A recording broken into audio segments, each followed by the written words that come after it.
before we move on to Travis H., I've got my questions that I think I told you. Adam Elkhadem, who we talked about last time with his graphic novel Octave the Artist that he sent me, and he also sent me a bunch of questions. So we're going to answer one of Adam's questions on each. Please hold for Dave Sim. And it's going to take us a while to get through, but advice for Adam, I think, is probably advice for any guys who are aspiring to be professional cartoonists or semi-professional. As a more flat and stylized cartoonist, I tend to struggle with creating believable areas for my characters to walk through.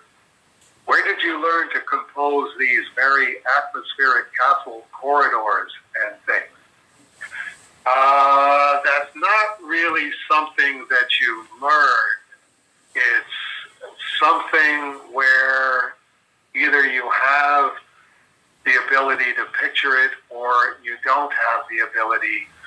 But I have to say from the multi-decade experience on Cerebus, it does help to work from the background in. What location are they working in? Do the background first, and then put the character into it. Don't try doing the character and then putting in the background, because the background is going to be part of the composition.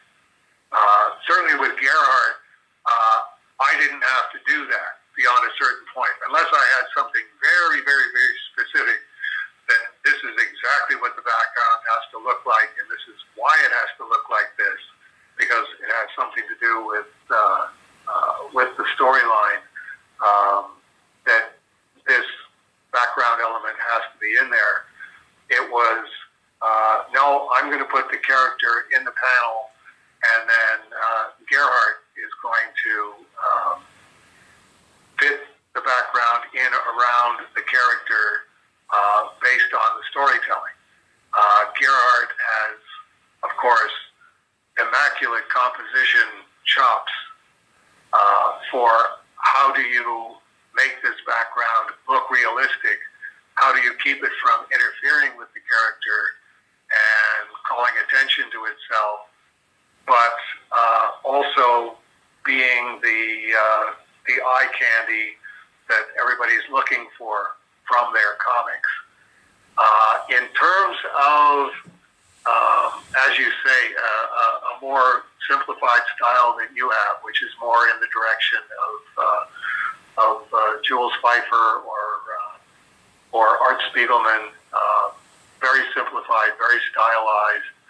I would just practice doing backgrounds.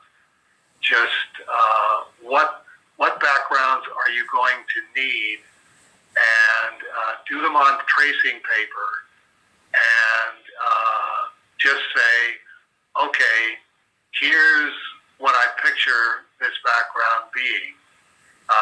It's a house or it's whatever. The more depth that it has, put in a horizon line, put in a vanishing point, and build the background inside of there. Unless you're really going for the complete South Park approach of everything being super flat, you're going to need a three-dimensional element to it.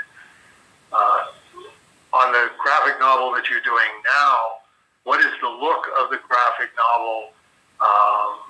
How much depth are you working in? For the most part, you have to fill in the blank and say, okay, it's not as flat as South Park, but it's not as deep focus as MC Escher. So where is it between those two? And if it's far, far closer to South Park, well, okay, that tells you what backgrounds you're going to do, what angle you're going to show them at, and how steep the angle is going to be. That's about as helpful as I can be on that one. It's you have to make up your own mind as to what depth you're seeing in your mind, and how do you reproduce that on the comics page itself. It does.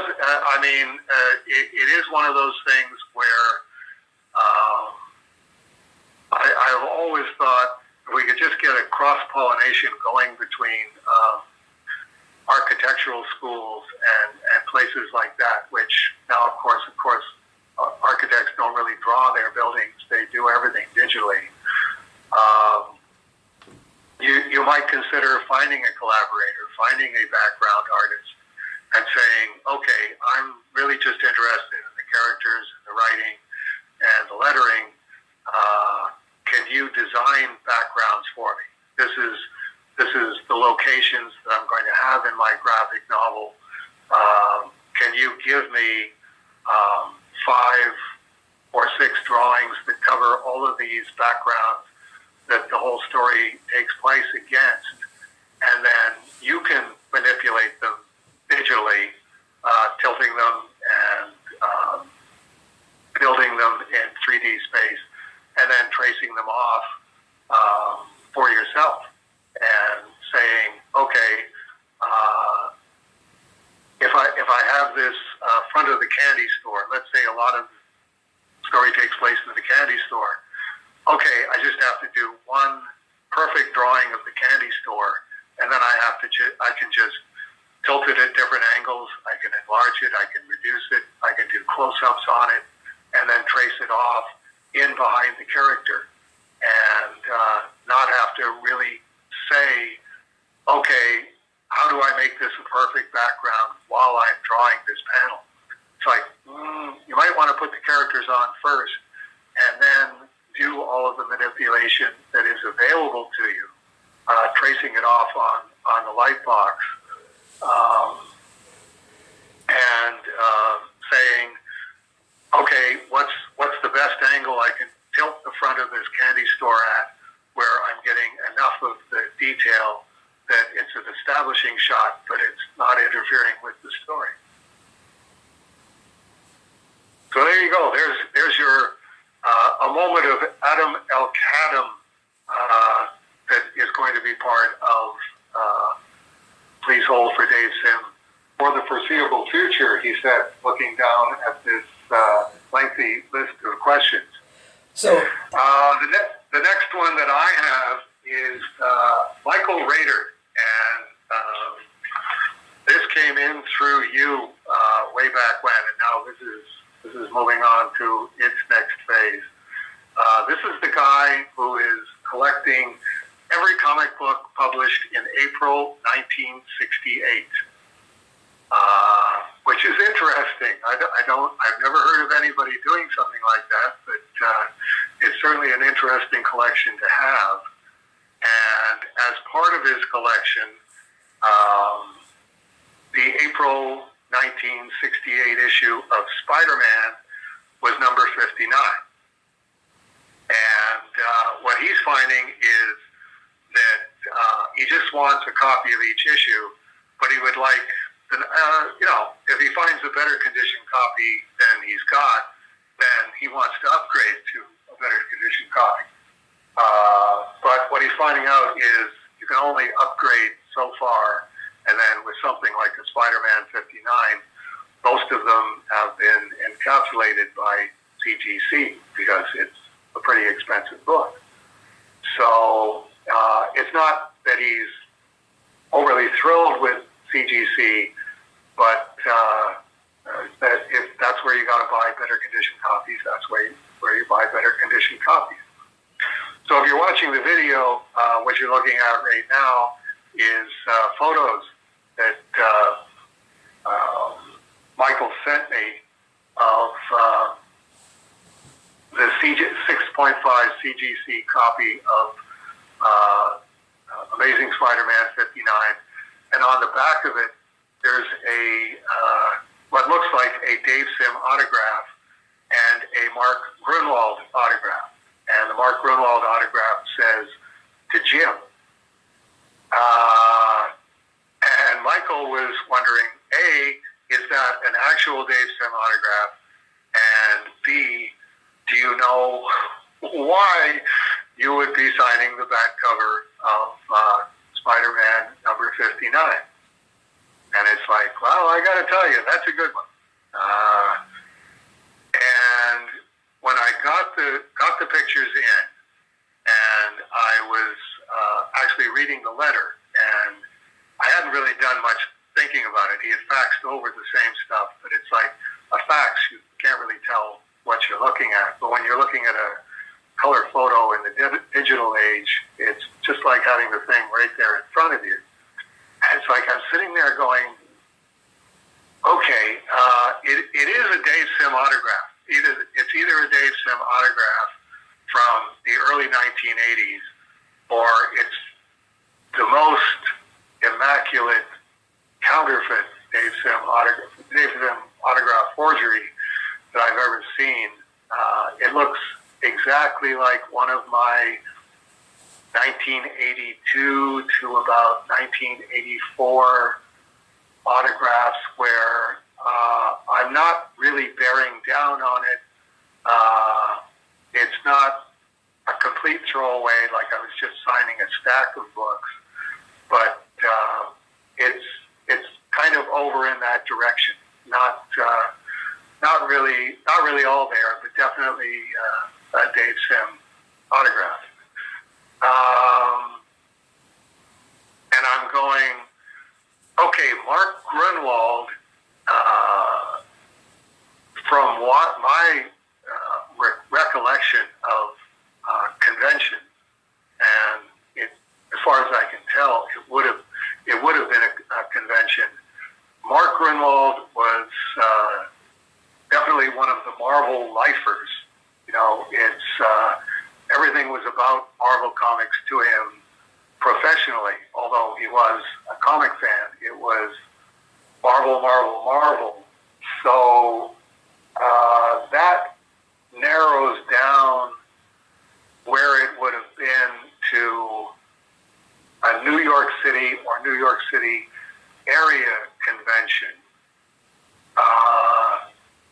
But then the only exception to that I could think of off the top of my head was I could picture Mark Gruenwald going to Mid-Ohio-Con, particularly in the 1980s, for the specific reason that Mid-Ohio-Con was, for a period of time, the only convention that John Byrne did. And John Byrne did that specifically at the height of his fame, where, you know, you just had to say John Byrne guest and convention organizers' brains would melt. Are you kidding? That's a license to print money. And John, very, very nobly, chose only to do Mid-Ohio-Con because it was a benefit for the March of Dimes.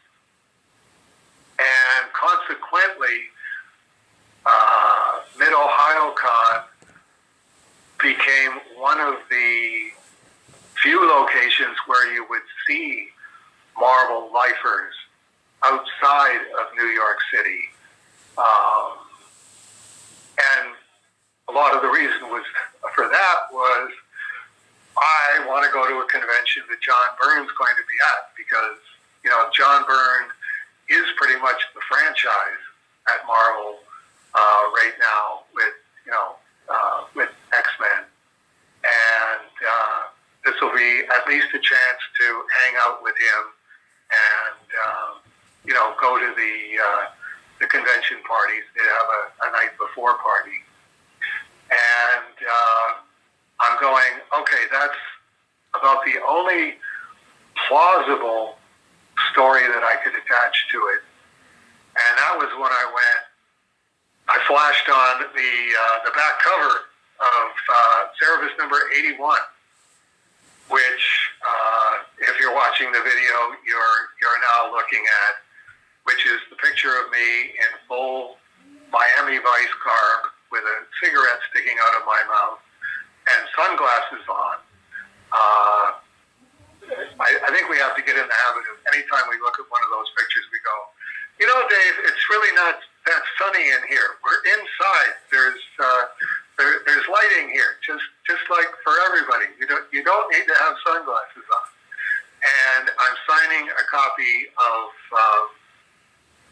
Cerebus for the guy in the Spider-Man costume that Marvel hired to go to conventions and walk around in a Spider-Man costume, who I met at the night before party and was a huge Cerebus fan. I didn't remember his name, but that was the thing. He was a Cerebus fan. Can I get a signature from you tomorrow? It's like, no problem. And then came up that the reason he was there is because he was the guy that walks around in the Spider-Man costume. And it's like, oh, actually, this will be funny. Can we wait until you're in the Spider-Man costume and I could be signing a Cerebus copy for Spider-Man? And he was more than willing to do that. And I think what happened was, later on, he came over with a copy of Spider-Man when he was out of the costume and said, you know, like, turnabout is fair play. Can I get you to sign my copy of Spider-Man? And I think that might be the Spider-Man comic. If it's not the story behind that autograph, I defy anybody to disprove it, and it makes a great story. I was going to say, if that's not the story behind the autograph, it is now. The next time that you see that 6.5 up for sale, I'll bet you that story is attached to it.